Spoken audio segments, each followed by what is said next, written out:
আল্লাহ তাআলা বলে, বান্দা কেমনে নিরাপদ ভাবলা, কেমনে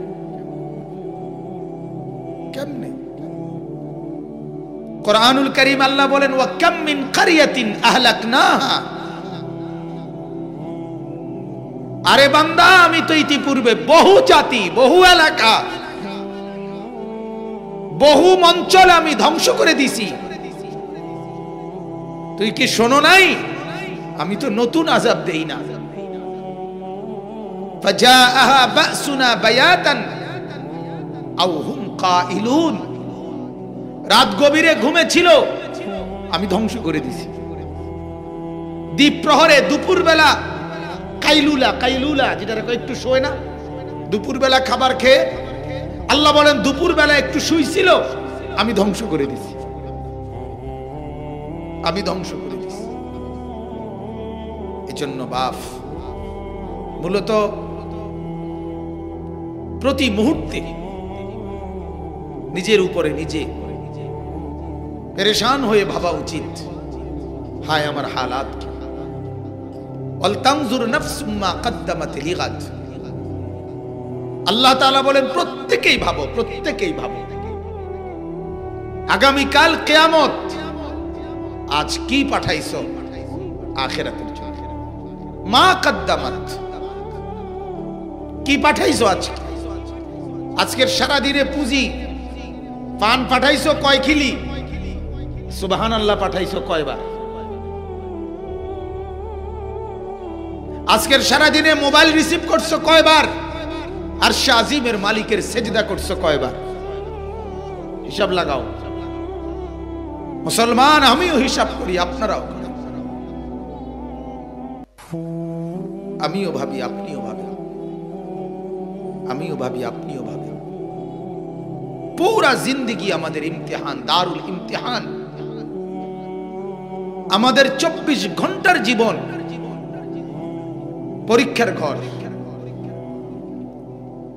বিশ্বাস করেন, দুনিয়াকে বলা হয় দারুল ইমতিহান, পরীক্ষার ঘর। বলেন কিসের ঘর? পরীক্ষার ঘর। এখানে 24 ঘন্টা পরীক্ষার হল। টয়লেট, বাথরুম না না না, পরীক্ষা চলছে। আহার নিদ্রা না না, পরীক্ষা চলছে। মালিক বলে 24 ঘন্টা পরীক্ষার হল, 24 ঘন্টা। এই আয়াতগুলোই আমি আপনাদের কাছে পড়ছি। এই কথাটা বুঝাবার জন্য শুরুতে বললাম, একজন ইমানদারের 24 ঘন্টা পরীক্ষা।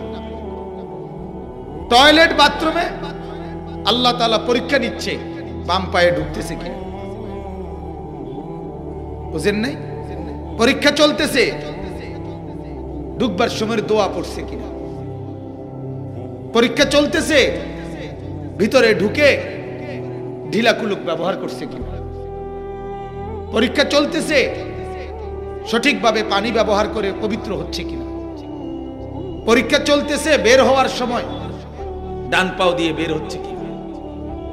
পরীক্ষা চলতেছে, বের হয়ে দোয়া পড়লো কিনা। পরীক্ষা। তাহলে আমাদের জিন্দেগির কোন মিনিট আল্লাহ এবং তার রসুলের পরীক্ষার এবং নির্দেশনার বাহিরে?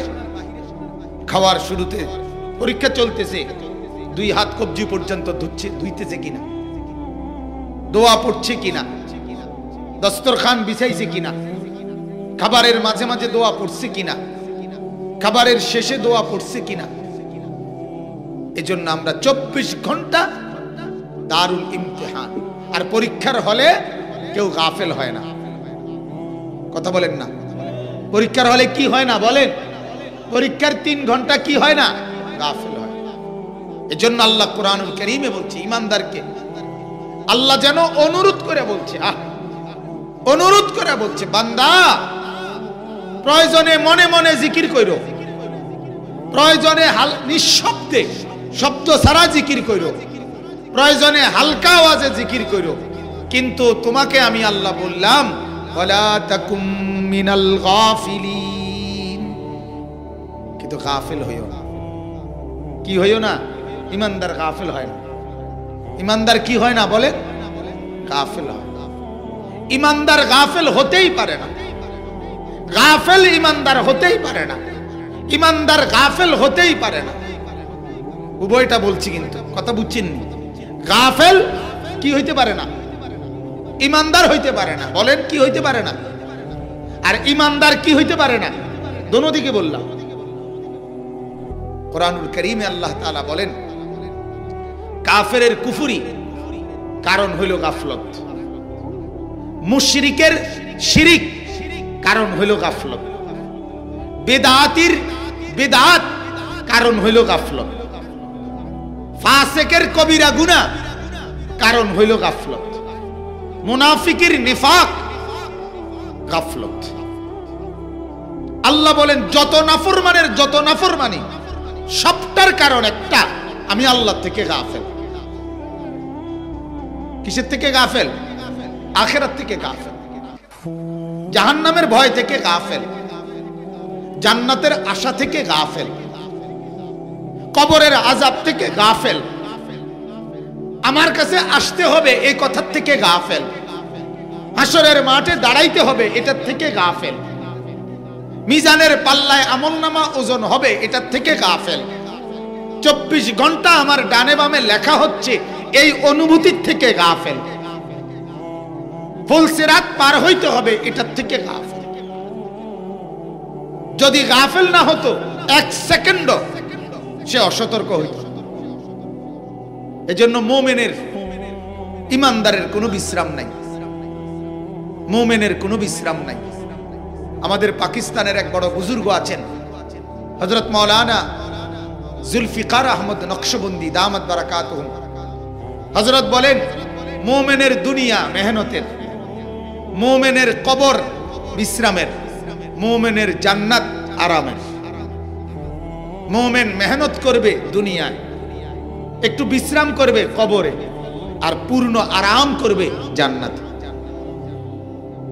এজন্য কোরআনুল কারীমের মধ্যে আছে, জান্নাতি বান্দা যখন জান্নাতে ঢুকবে তখন সে আল্লাহকে বলবে, ওয়াকালুল হামদুলিল্লাহিল্লাযী আযহাবা আন্নাল হাযান। এই সেদিন জান্নাতি জান্নাতে ঢুকে চূড়ান্ত ভাবে বলবে, আল্লাহ আলহামদুলিল্লাহ। মানে জান্নাতি বলবে, আজগা গিয়া সমস্ত চিন্তা জীবনের তরে শেষ হইল। আজকে গিয়ে কি হইল? সমস্ত চিন্তা ক্লিয়ার। একটু আগ পর্যন্ত চিন্তাটা ছিলাম বাবুরে ফুলসিরাতও না জানি ফিরে নিয়ে যাই, কারণ রাস্তা তো কোনো 1-2 ঘন্টার রাস্তা না, বুঝেন নাই? 30,000 বছরের কি রাস্তা ফুলসিরাত, ওইখানেও চিন্তায় ছিলাম, ফিরে নিয়ে যাই, আবার পড়লেই তো শেষ। পার হয়ে যখন জান্নাতে ঢুকবে, এইবার জান্নাতি বলবে, আলহামদুলিল্লাহ, আল্লাহ আপনার চূড়ান্ত প্রশংসা, আল্লাযী আযহাবা আন্নাল হাযান, যিনি আমাদের থেকে সমস্ত চিন্তা একেবারে দূর করে দিলেন, আর কোনো টেনশন নেই।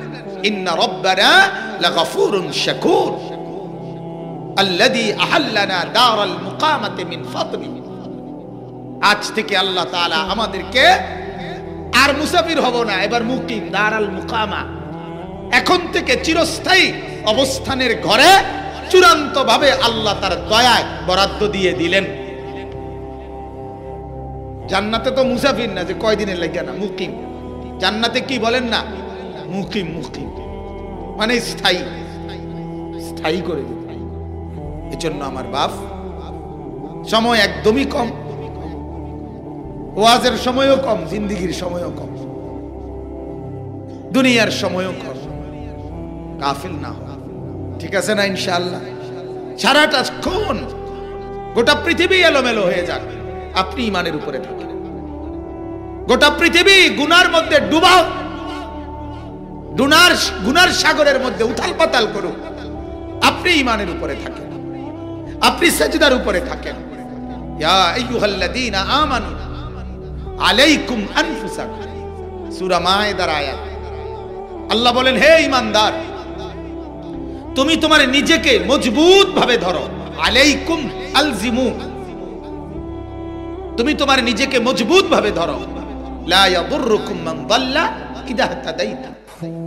আল্লাহ বলে তুমি যদি হেদায়েতের উপরে শক্ত হইয়া জমে দাঁড়াইতে পারো, গোটা পৃথিবী যদি গোমরাহ হয়, তোমাকে আর কেউ পথহারা বানাইতে পারবে না। আমি গুনাহ করব না।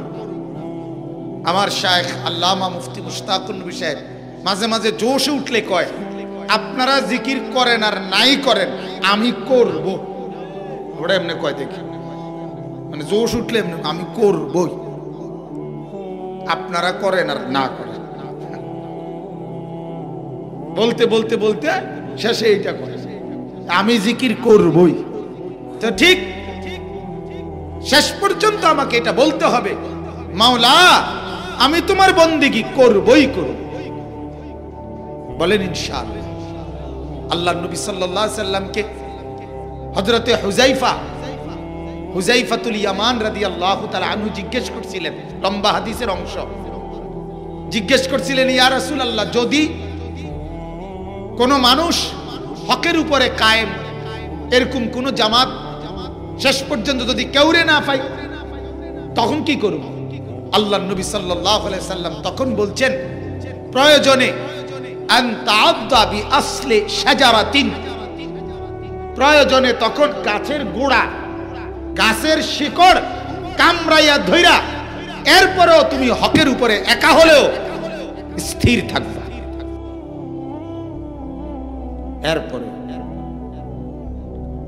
হযরত আবু যর গিফারি রাদিয়াল্লাহু তাআলা নুকে আল্লাহর নবী বলছে, লা তুশরিক বিল্লাহ ওয়া ইন কুতিলতা আও হুররিক। আবু যর, আল্লাহর সাথে শিরিক করবা না, প্রয়োজনে তোমাকে হত্যা করা হোক, প্রয়োজনে তোমাকে আগুনে পুড়াইয়া ফেলা হোক। তাহলে বুঝা গেল মজবুতি, ইস্তেকামাত, দৃঢ়তা। আসলেই বিশ্বাস করেন, আমি আমার জন্য বলি, আপনাদের জন্য বলি, এখন আমরা এমন এক অবস্থানে আছি, এখন সবচেয়ে বেশি টেনশনের বস্তু নিজের ঈমান আমল হেফাজত করা। ঠিক কিনা বল? ভাত তরকারির আসলে ওনার কোনো অভাব নাই, আসলেই কোনো অভাব নেই। যেই কোনো অভাবগ্রস্ত মানুষ হাত পাতলে দেউইন না লোক আছে, ভাত খাওয়াইন না লোকের কোনো অভাব নাই। বিশ্বাস কর, চাল ডাল তেল সাবান এগুলা দিবে, কাফেররা আরো বেশি দেয়। পৃথিবীতে সবচেয়ে বেশি দান দাতা সংস্থা ওরা আরো বেশি করে। যেখানে ঘূর্ণিঝড়, জলোচ্ছ্বাস, টর্নেডো, মহামারী, এরপরে যুদ্ধ বিধ্বস্ত, উদ্বাস্তু, শরণার্থী, এগুলাতে ইউরোপ আমেরিকার কাফেররা আরো বেশি কি করে? সহযোগিতা করে। রোহিঙ্গা করে আমরা কয়দিন দিছি, এরা আরো বেশি দিছে। কথা বুঝছেন না? কিন্তু ঈমানের মজবুতি, আমলের মজবুতি, এটার জন্য লোকের বড় অভাব, এটার সহযোগিতাকারীর বড় অভাব। আজ লাখ লাখ যুবকের হাতে বড় মোবাইল তুলে দিয়ে সবাই ঠান্ডা মাথায় তাকায় তাকায় দেখতেছে কোন যুবক কত দ্রুত জাহান্নামের দিকে ঢুকতেছে। সবাই চাচ্ছে যে যত দ্রুত নিজেকে নাফরমানির মধ্যে ডুবাইতে পারছে তত কামিয়াবি, তত কামিয়াবি। আহা,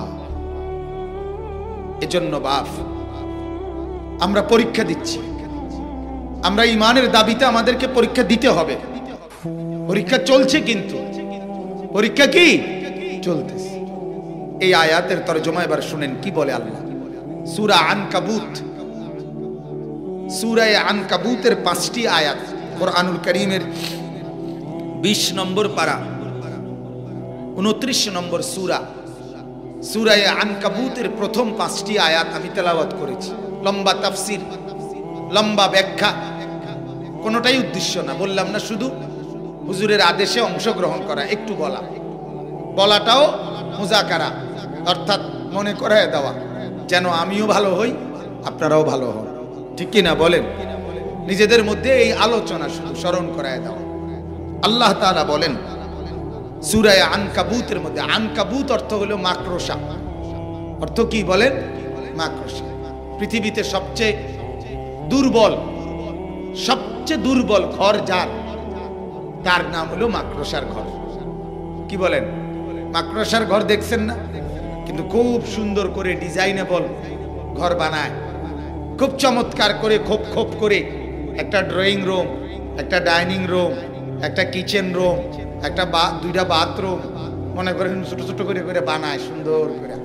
কিন্তু একটা 6 মাসের বাচ্চাও হাতালগি দিলে এবার পুরো ফাউন্ডেশনও শেষ, বিল্ডিংও শেষ, একটা সব রুম শেষ।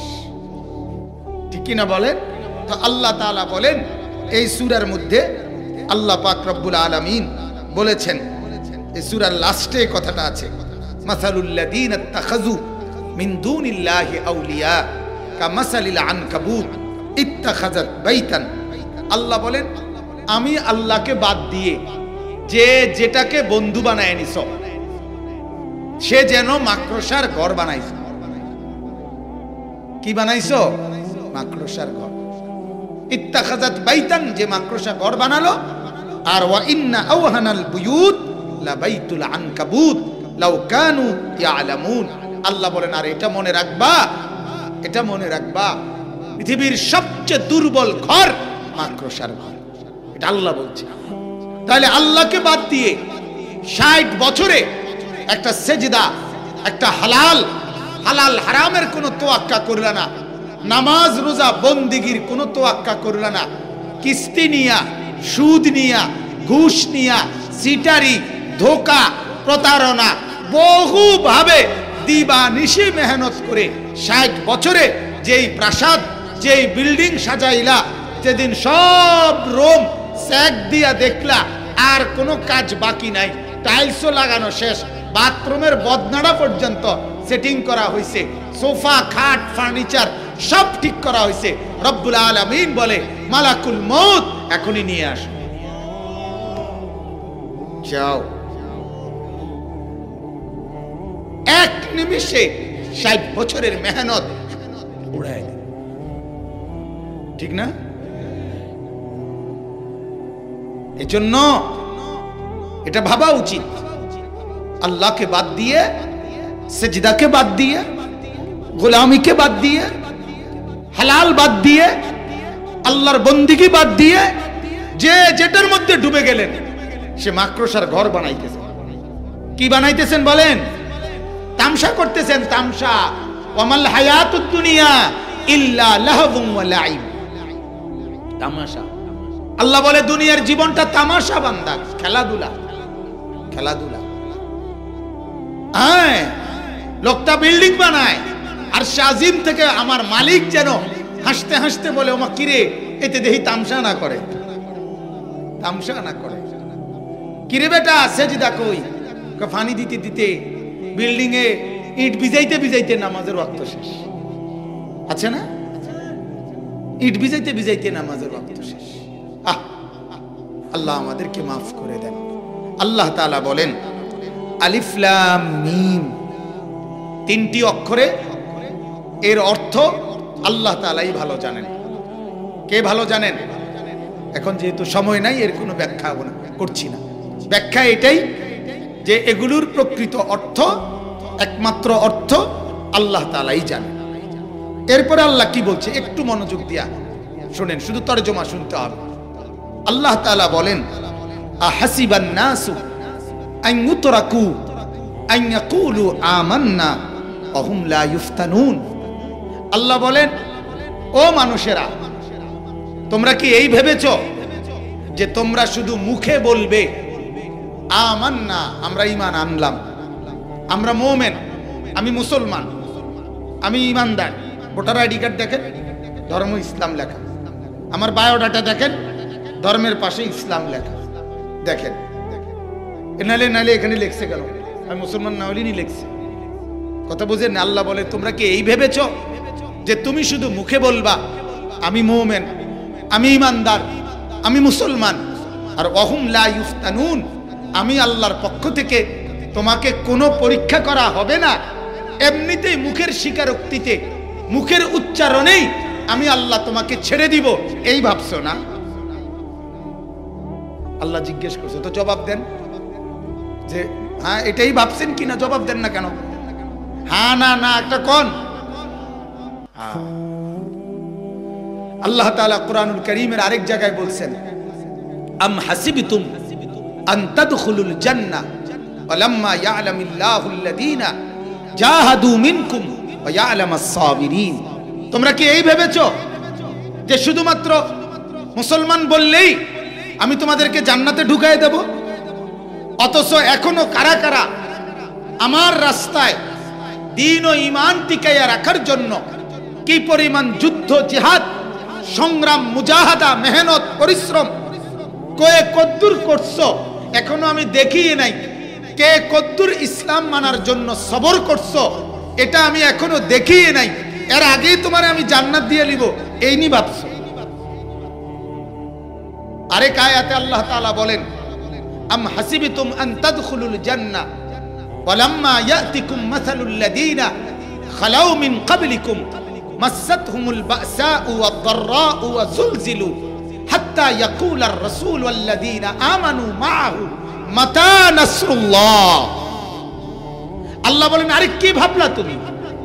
পান খাইতে খাইতে ব্যস্ত যাবে গা, বন খাইতে খাইতে, চা দোয়ানে গপ মারতে মারতে, টেলিভিশন দেখতে দেখতে, এমনি মুসলমান বললেই এমনি এমনি ব্যস্ত যাইবা গা, গরু জবাই করেই। অথচ আমি আল্লাহ তাআলা তোমাদের পূর্বে যত লোক আদম থেকে ঈসা পর্যন্ত ঈমানের দাবি করেছিল তাদের প্রত্যেককে আমি আল্লাহ তাআলা অগণিত কষ্ট, অগণিত পেরেশানি, অগণিত জুলুম এবং নির্যাতনের শিকার তারা হয়েছিল। হাজারো জুলুম, নির্যাতন, কষ্ট, পরিশ্রম এগুলো তাদেরকে উপভোগ করতে, উপলব্ধি করতে, হজম করতে হয়েছে। এই পরিমাণ কষ্ট, ক্লেশ, বিপদ, মুসিবত, পেরেশানি, জুলুম, নির্যাতন, অত্যাচার সহ্য করছে, যার ফলে অজুলজিলু কাঁপতে শুরু করছে মানুষগুলো। কাঁপতে কাঁপতে কাঁপতে কাঁপতে জুলুম আর অত্যাচারে নিজেদের শরীরের মধ্যে কম্পন শুরু হয়েছে। আর শেষ পর্যন্ত কি পরিমাণ নির্যাতন হইলে আল্লাহ বলে রসুল ওই জামানার নবী এবং নবীর সাথে ঈমানদার বান্দারা আল্লাহর কাছে হাত তুলে বলছে, আল্লাহ আর কতক্ষণ সহ্য করলে আপনার সাহায্য আসবে? মাতা নাসরুল্লাহ। আর কখন, আর কখন? কুরআনুল কারীমের সূরা বুরুজ একটা সূরা আছে না, ওই সূরার মধ্যে আছে পূর্ববর্তী জামানায় এক নবীর ঈমানদার উম্মতকে ওই জামানার জালেম বাদশা ঈমান আনার কারণে মাটি খুঁড়ে গর্ত বানাইছে, বড় বড় গর্ত, আসহাবুল উখদুদ, বড় বড় গর্ত বানাইছে। বানাইয়া বলছে এই গর্তের মধ্যে লাকড়ি দিয়ে আগুন ধরাও। পুরা গর্তের মধ্যে যখন আগুন ধাউ ধাউ করে উঠছে তখন ওই নবীর উম্মত, ঈমানদার অনুসারী ওই মানুষগুলোকে একটা একটা করে ধরে ধরে ওই গর্তের মধ্যে, আগুনের মধ্যে ফেলছে। ফেলে এরপরে বলছে এর উপরে মাটি ফেলাও। এরপরে মাটি ফেলাইয়া বলছে এর উপরে তোমরা লাফায়া লাফায়া নাইচা নাইচা এদেরকে দাফন করে দাও। কুতিলা আসহাবুল উখদুদ আন-নারি যাতিল ওয়াকুদ। পড়ে দেখি আল্লাহ তাআলা বলে, এখনো কি সহ্য করছো? এখনো কি সহ্য করছো? এ পরিমাণ কষ্ট সহ্য করছে, যে পরিমাণ কষ্টের পরে রাসূলরা হয় উলুল আজম, নবীরা হয় সীমাহীন ধৈর্য সহ্যের অধিকারী। ঠিক কিনা বলেন না? সেই নবীরা পর্যন্ত হাত তুলে ফেলছে। আল্লাহ আর কতক্ষণ, আর কতক্ষণ? আল্লাহ তাআলা বলেন, আমার বান্দা শুধুমাত্র মুমিনের দাবি করলে, মুসলমানের দাবি করলে বাপ, আল্লাহ বলেন আমি এমনি ছেড়ে দেব না। পরীক্ষা করব, ঈমানের পরীক্ষা, আমলের পরীক্ষা, বন্দেগীর পরীক্ষা, সেজদার পরীক্ষা, গোলামির পরীক্ষা, হালাল হারামের পরীক্ষা, জায়েজ না জায়েজের পরীক্ষা, বৈধ অবৈধের পরীক্ষা। অতএব পরীক্ষায় উত্তীর্ণ হইতে হইলে 24 ঘন্টা আল্লাহ এবং তার রাসূলের নির্দেশনা মতে চলবে। ওয়ালাকাদ ফাতান্নাল্লাযীনা মিন ক্বাবলিহিম। এরপরে আল্লাহ তাআলা বলেন, আমি তোমাদের পূর্বে, এই কথাটাই, তোমাদের পূর্বে যত লোক ঈমানের দাবি করছে প্রত্যেকের পরীক্ষা নিয়েছি। প্রত্যেকের কি নিয়েছি? ইব্রাহিম আলাইহিস সালামকে আল্লাহ তাআলা বলেন 84 বছর ইব্রাহিম নবী কাইন্দা আল্লাহর কাছ থেকে একটা ছেলে পাইছেন, ঠিক কি না বলেন? ছেলেটার নাম কি? ইসমাঈল। কানসে 84 বছর পরে, 84 বছর বয়সে ইসমাঈল হইছে। এরপরে ইব্রাহিমকে আল্লাহ তাআলা তাফসীরে আছে একটা উর্দু খুতবা আছে 5 খণ্ডে, খুতবাতে কাসিমি। পাকিস্তানের একজন বড় বুজুর্গ হযরত মাওলানা জিয়া আল কাসিমি, ওনার বয়ান আপনারা ওলামায়ে কেরাম কিনলে খুব মজা পাবেন পড়ে, উর্দুতে আছে। ওই কিতাবে আছে যে ইব্রাহিম আলাইহিস সালামকে আল্লাহ তাআলা ইসমাঈল ছেলেটাকে দিয়ে প্রথম পরীক্ষা করছে আল্লাহ তাআলা। আল্লাহ বলেন ছেলে দিলাম, তবে হাজেরার কোলে থাকবে, তোমার কোলে নিতে পারতা না, চুমা দিতে পারতা না, আদর করতে পারতা না, শুধু চাইয়া থাকবা। এটা প্রথম পরীক্ষা। দরজায় দাঁড়াইয়া দেখবা শুধু, কিন্তু আদর করতে পারবা না, কোলে নিতে পারবা না। ইব্রাহিম আলাইহিস সালাম বলছে আসলামতু, আল্লাহ মেনে নিলাম, তুমি বড় মাওলা, তোমারই ভালোবাসি। কিছুদিন পরে আল্লাহ বললেন ইব্রাহিম না, এখন আর চাইতাও পারতা না, মরুভূমিতে চোখের আড়ালে দূরে ওইখানে রাইখা আসো। ইব্রাহিম আলাইহিস সালাম বলছে আসলামতু, আল্লাহ মেনে নিলাম, মেনে নিলাম, পরীক্ষায় ফেল করতে চাই না মাওলা, রেজাল্ট ভালো করতেই হবে, প্রয়োজনে ছেলেকে দূরেই দিয়ে আসলাম, তবু তোমাকেই ভালোবাসি মাওলা। কিছুদিন পরে আল্লাহ তাআলা বললেন, সংক্ষেপে বলছি এই জন্য, ইব্রাহিম প্রথমে তো দেখতে দিছিলাম, এরপরে চোখের আড়াল করে রাখছিলাম, তবুও তো ছিল, বিদেশে হইলো ফুত আমার আছে তো। অনেক মা কাইন্দা কাইন্দা বলে যাক বউয়ে নিচে গাড়ি, বউয়ের লগে নিচে গাড়ি, আমি মার খবর তো রাখে না, আমার ফুত বাচ্চা তো আছে। কথা বলেন না, বলে না এমন? আমার ফুতে আছে তো, যা খেনে থাকুক না, আমি মা না পাইলা মারি। আল্লাহ তাআলা বলে ইব্রাহিম তুমি তো ভাবছিলা যাক ফুত আছে তো, না এবার আর রাখতাম না, এইবার জবাই করে আমার দেওয়া আমারটাই দিয়ে দাও। আল্লাহ তাআলা বললেন, ইব্রাহিম বললেন আসলামতু, না মাওলা আপনি বড় মাওলা, আপনাকেই ভালোবাসি, আমি ফেল করুম না মাওলা, আমি রেজাল্ট ভালো করতেই হবে। এজন্য ছেলেকে গর্দান মধ্যে ছুরি রাখা দিছে। ছুরি রাখার পরে এবার মাওলা পাক আল্লাহ তাআলার মহব্বতের জোশ আসছে, আল্লাহর রহমতের দরিয়ার মধ্যে, সাগরের মধ্যে উথলে ঢেউ উঠছে। আল্লাহ বলে ইব্রাহিম আরে তোরে আমি চাইছি রে পরীক্ষা, এবার তুই পুরাপুরি কামিয়াব, তুই পুরাপুরি ফলাফল উত্তীর্ণ, যা তোর ছেলেও দিলাম, আমি আল্লাহ রাজি হয়ে গেলাম। এবার ছেলেও পাইলো, আল্লাহকেও পাইলো, ঠিক কিনা বলেন না? ছেলে কোরবানি হয়েছিল, হয় না? এজন্য দোস্ত, সন্তানকে দ্বীন শিখাইলে, সন্তানকে কোরআন শিখাইলে, সন্তানকে নামাজ শিখাইলে, সন্তানকে মাদ্রাসায় পড়াইলে, আল্লাহর কসম দুনিয়া অভাব হবে না, দুনিয়াও মিলে যাবে, আখিরাতও মিলে যাবে, আখিরাতও মিলে যাবে। এজন্য অনুরোধ, মুসলমান যতজন বসছেন একজনও তার একটা সন্তানকে বঞ্চিত করিয়েন না, কোরআন থেকে বঞ্চিত করিয়েন না, দ্বীন থেকে বঞ্চিত করিয়েন না। আমার শায়েখ আল্লামা মুফতি মুশতাকুর নবী সাহেব হুজুর এটা আবেগে অনেক সময় বলে যে মা যেই বাপ তার সন্তানকে আল্লাহর কোরআন শিখায় নাই, নামাজ রোজা শিখায় নাই, মাদ্রাসার এই সবক দেয় নাই, হুজুর বলে ওই মা বাপ যদি তার সন্তানটাকে 70 বার আগুনে পোড়াইয়া ফেলতো তাইলে এত ক্ষতি হইতো না, কোরআন না শিখাইয়া এই মা বাপ ওই সন্তানের যে ক্ষতিটা করে দিল। এরপরে হুজুরে বলে যে দোহাই ওই মা বাপকে বলি, আপনি এই সন্তানের বাপ না হলে ভালো ছিলেন, আপনি এই সন্তানের মা না হলে ভালো ছিল। কেন বাচ্চাটাকে বঞ্চিত করলেন? কেন বাচ্চাটাকে বঞ্চিত করলেন?